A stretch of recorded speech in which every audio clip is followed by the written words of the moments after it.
I'm going to start with some outline of the session for today. I want to start with a quick, some quick news and updates about the activity, do some check-in, so everybody can say how are you, and like I don't know, like have a little moment to socialize. And then we're going to start directly with the group discussion. Unfortunately, there wasn't like a person that offered to do the summary. So in that case, we're just going to spend more time on the group discussion. So we're going to split like 25 on group discussion in breakout rooms and 25 in plenary. And hopefully in that last section, we will have time to do follow-ups and kind of continue the conversation. Last week was we didn't have too much time on that, so maybe this time we can continue that conversation a bit more. So this week, the chapter that we are going to discuss is chapter 2 on reliability, precision, and error of measurement. And well, Robert Brennan confirmed as the expert for the Q&A session, and that's going to happen in 2 weeks. So as I explained in previous sessions, we had to switch, and Susan Lane is going to be next week for the Q&A on chapter 1, and then we're going to have Q&A on chapter 2 with Robert Brennan. Last Wednesday was the deadline for sending questions to Susan Lane. However, you can still add more questions in the Vision board. And also for the Q&A session, we are going to have time after responding like the list of questions that I sent to her. We will going to have time for doing questions in the moment. So yeah, think for more questions. There's still room for receiving more questions in the Vision board and also for the moment of the session. I've been talking with Scott a little bit about this, to the possibility of eventually meeting as a group during the NCME conference and like allocating some time to kind of meet in person. I'm not sure what do you think about. I guess you would be interested, but maybe we can discuss more about that in the future. Yeah, I think it would be nice to have at least one opportunity to meet in person and speak about the whole process of the standard study group. So yeah, let's see. Okay, yes, that would be great. All right, so check-in. So I want you to, I'm going to do like breakout rooms, do a short introduction. Please introduce yourself, say how are you today, and I would like you to share what classes have you had or you could have in your program that are related with reliability and error of measurement? Like in which classes do you learn that? So let me.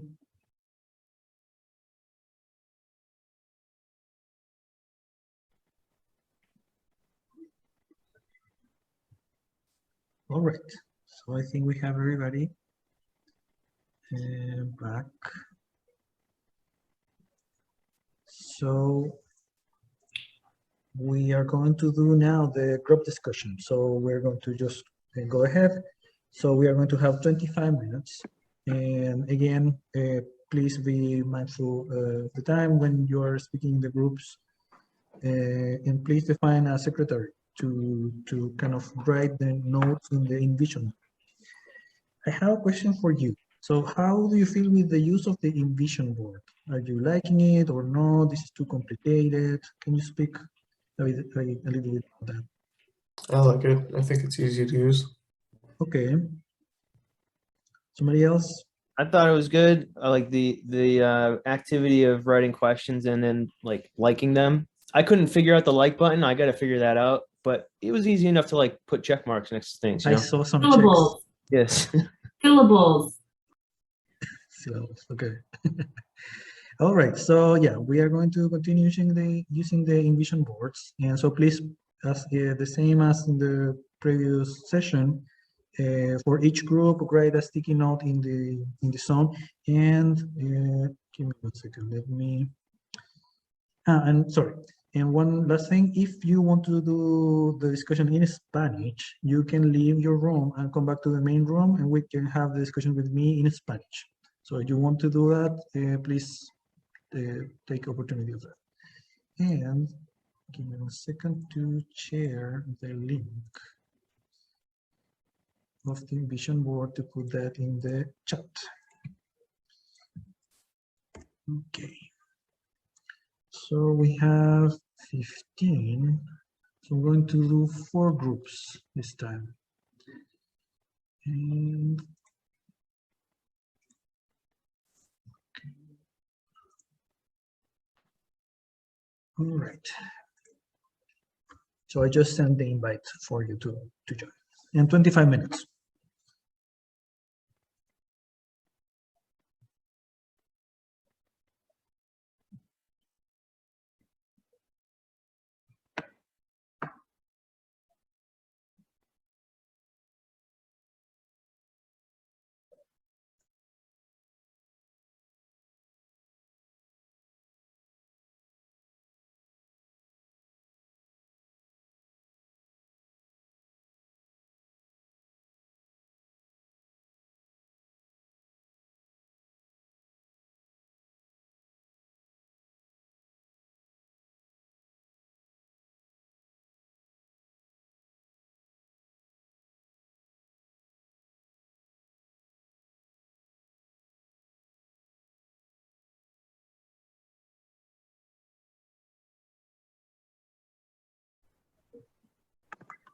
Welcome back. So I think group 2 and 3, you didn't write in the vision board? Yeah, sorry, we got a little off topic. I'm gonna add some stuff now. Okay, yeah, I think I see now. I put like a screenshot of each group and the people on each group in the vision board, if you don't remember the number of your group. Okay, so let's start with group 1. So can somebody from group 1 speak about your discussion, please? And I will give you, have 20 minutes, let's say 3 minutes. All right, I will share for group 1. So we kind of started with a conversation related to the reliability, or related to the IRT metric for reliability. We hadn't really heard that before, you know, thinking about an information function and how it can be related to reliability. And so we were kind of interested in thinking and talking more about that. Like, what does that look like? What actual metric is it? And how do you use it? And how do people report it? We just had never seen that before. We also talked a lot about credentialing and how it's kind of mentioned, that, the consistency of decision making is also important, not just the consistency of scores. And we thought that could have, had some more attention in this chapter. Just what does that look like? Where is it applied when you're thinking about consistency of decisions? The major part of our discussion was about users. There's a specific quote on page 40 where it says, local users of a test or assessment procedure must accept at least partial responsibility for documenting precision of measurement. And so we were kind of thinking that that's a lot to put on users. We talked about this a bit last week too, but thinking about some users, if you're looking at a local school district, are you expecting the local school administrators or district administrators to be kind of looking at these things, and will they do it? Who are they being held? Who's holding them responsible? Who is checking to make sure that the test developers and the users are balancing the responsibilities listed in the standards? So we thought that there could be some more discussion about who the users are, whether these local units need expert psychometricians who can be held responsible for the requirements that are listed in the standards. Because I don't remember if it said it in chapter 1, but defining a user, that's pretty broad, and I think that's somewhat intentional, to make the contexts be generalizable. But when you get down into it, it's like, okay, well, who has even the ability to be held responsible for these things at the local unit? Lastly, we talked about how this is we think the standards are a little difficult to read, even, you know, and this is kind of reading we do a lot, you know, we've all found it difficult to get through some of these chapters. And so the language is just really dense. And so again, how can users be expected to follow the document and be held responsible for these things? And so we kind of thought that a way that they could better deal with that and be less dense is to maybe have some more examples. Like they had a good example on page 47 about just a couple of sentences about how to document reliability. So yeah, that's pretty much what group 1 talked about. Anyone from group 1 have anything else? Cool. Excellent summary. All right, thank you very much. And yes, it's funny how the users are mentioned, but when you think about the standard, you imagine that the test developer should read the standards. But it seems that many more people should be reading. There are like rules for more people. All right, so group 2. Somebody from group 2 want to? All right, I will You have unmute 3 myself. minutes. And yes, I even have my timer up, so I'm gonna try to nail this 3 minutes. Okay, so continuing on with the like idea of like thinking through the users. One question that came up was like in standard 2.11, it was about subgroup reliability, and it said test publishers should provide estimates of reliability / precision as soon as feasible. And I'll stop there because the word feasible is, I think, key. My question was like, should decision makers withhold decisions until that information is received? And then last presenter just said, like, will they do that? And if so, like, is this did I miss this in the standards? Should it be included? And just so like continuing a bit more on like filling in some gaps on understanding more about the users, who they are and their responsibilities. We talked about some projects people are working on. We have like someone working on open-ended questions in math, like measuring the reliability, the rate of reliability of those. We have someone working on estimating reliability with IRT on multi-choice state testing. We had someone working on a tool for test developers and educators to help inform test item writing to limit construct irrelevant variance. So we talked about that for a bit. Then we talked like generally like just kind of working through some of these concepts. You know, some ideas around increasing reliability. So it's like increase the number of test items to reduce error and increase reliability, right? And then just the fact that there are different types of reliability. And then question, just like filling in our understanding and bouncing ideas off each other on like, what's the relationship between validity and reliability? Everyone kind of gave an answer. The metaphor of the target. So validity is the target and the reliability is like the clustering of the shots that you take at the target. And they're similar. And then just the idea that reliability is necessary, but not sufficient to making a sound validity argument. Were all kind of things that we came up with. And then we were talking about like IRT versus CTT. And the idea like IRT is arguably better for many applications for estimating reliability than CTT, but you still need CTT, it's important. All right, thank you very much.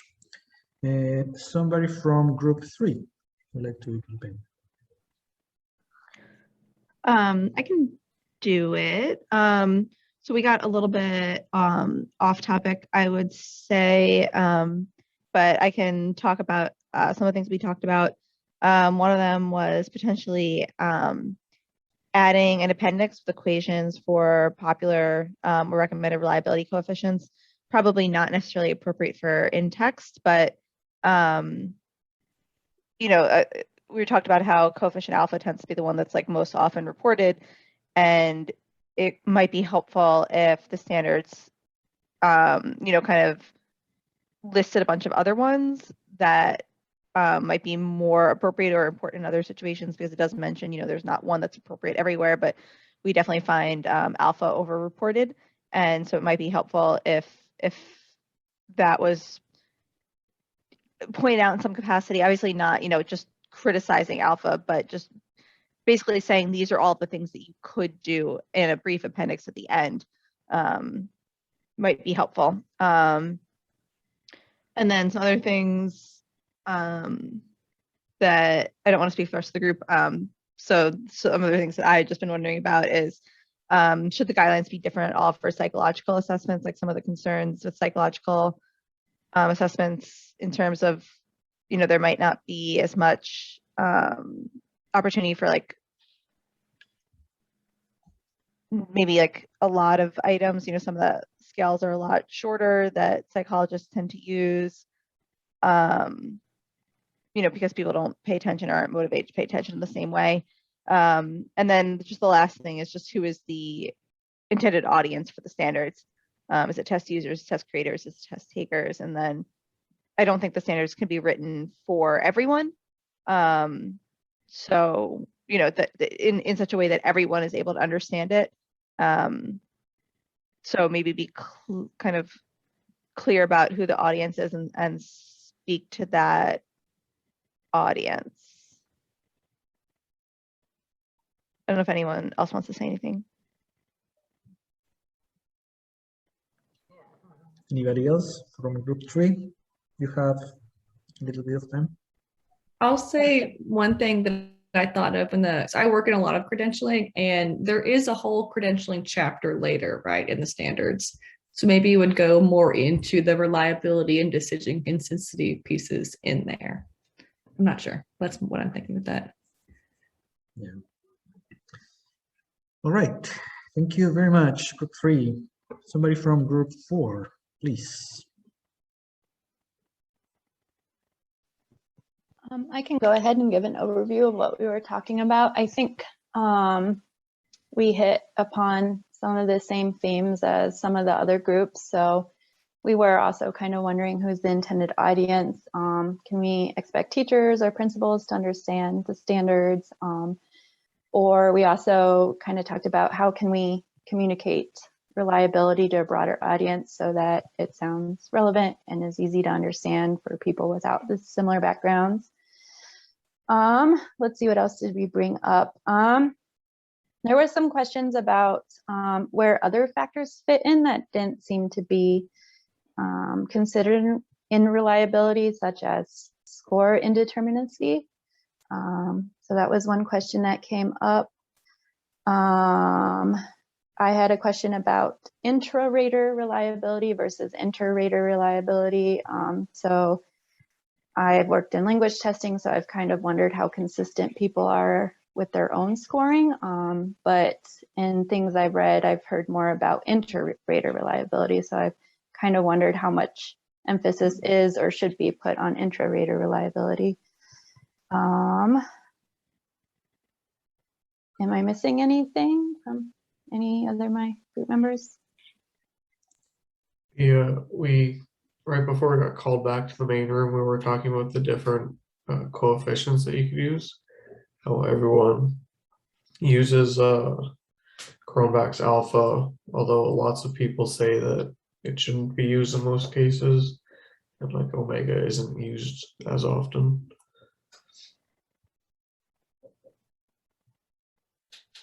Okay, all right. Anybody else from group 4? I'll just add, I think another aspect is related to the audience usage issue, but what level of inference can we expect the user to make given the information that's provided? It's not clear necessarily, and I may have missed it, how this chapter might integrate information from, say, the first chapter, given, say, different levels of reliability in different settings and different use cases, such as with subscores or change scores. All right, thank you very much. Yeah, very interesting topics in general that appeared. Now we have a few minutes, so I will take note of people that want to speak, and you will have 1 minute to follow up or continue any of the topics. And I want you to raise your hand. Use the function raise hand here to to like enlist for speaking. So please, if you want to follow up on something, raise your hand. It's in reactions.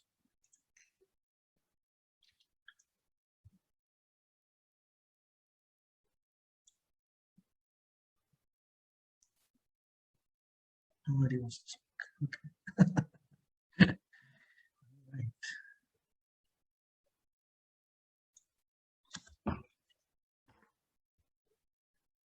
Okay, so we have Stacy, please. I'll just jump in. I mean, I'm just noticing that with all of us talking, we keep coming back to this idea of users having responsibility and therefore needing to be able to read the standards. So I like a lot of the ideas that people put forth of more clear language or providing examples or just some way of making it friendly to those users if we really have expectations for them.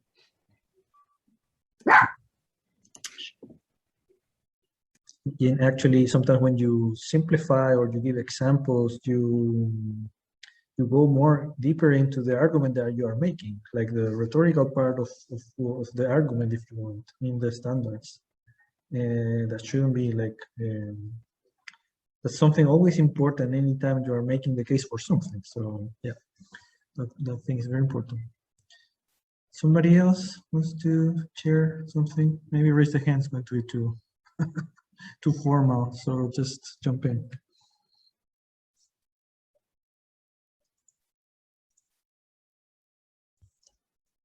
Something that I find interesting is, well, I mean, sorry, I can't remember the name of the person that said this, but Bryce, you.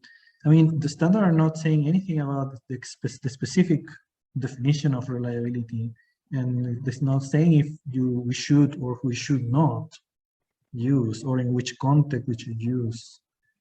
And yeah, I can see eventually in the standard you don't want to enter in that realm, but I guess also at the same time you may need to have an opinion, I guess, if you're doing like a bad job. I don't know.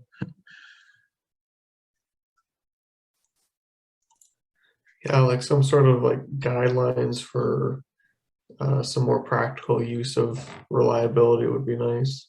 Yeah. But then that might mean you have to rewrite the standards every couple of years when things change, research-wise. Something that, at least for me, caught my attention is that in the standards, it is mentioned that you should always disclose reliability, but it's not asked to report error of measurement. Actually, the standard that says that you report error of measurement, it says something like, if you report it, then you should do it in the scale or in the, like with points in the same scale, but with an if.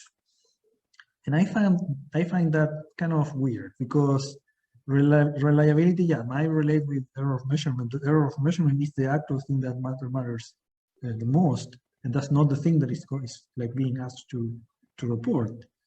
And if you report it just as a reliability, that's kind of hiding a little bit the more concrete effect that the error is having. And yeah, I don't agree with that. I think error of measurement should also be reported, and it's not like an if. But yeah, I was surprised with that actually.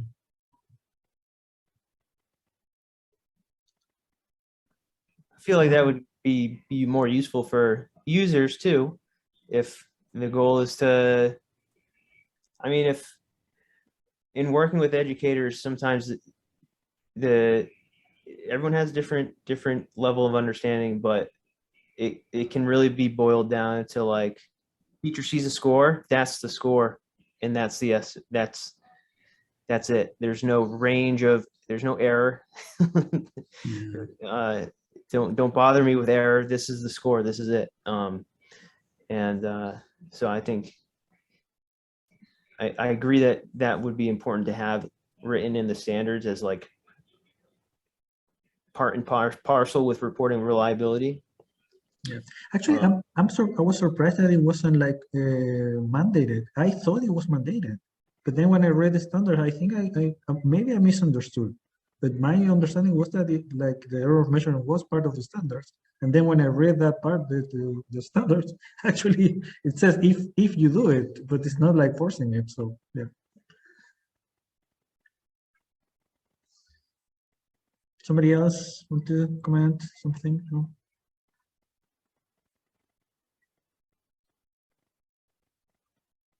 I have one last comment too. I think there is actually something that is not mentioned in the standards because of the time it was created. And it's everything related with reliability of machine learning outcomes. That thing, it's crazy. I mean, machine learning methods, they don't have no or very like poor metrics for reliability. Machine learning always assume that there is no error of measurement in the inputs. And there's like no discussion about like how variable it can be, like the thing that you get after doing the thing.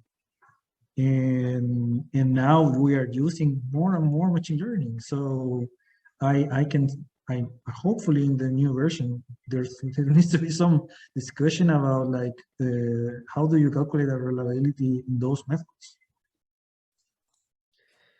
I feel like you could easily double the length of the standards by including machine learning in all the chapters. I feel like that would take its own whole document guide on. Yeah, but that process needs to happen. I mean, we are using a lot right now. I mean, automatic scoring for reading passages is something that's used like daily. So yeah, that's tricky. All right, so we are on time now. If you want to stay and continue the conversation, please stay. I will stop the recording now. And well, thank you very much for joining. Next week we are having, 1 second. Next week we are having the Q&A session with Susan Lane. So yes, please, you still have time to include more questions. And well, as I said, you will have time also during the session to do extra questions at the end. And that's it. So thank you very much. I will stop the recording. If you want to stay and keep the conversation, please stay. Thank you very much. Thank you, sir.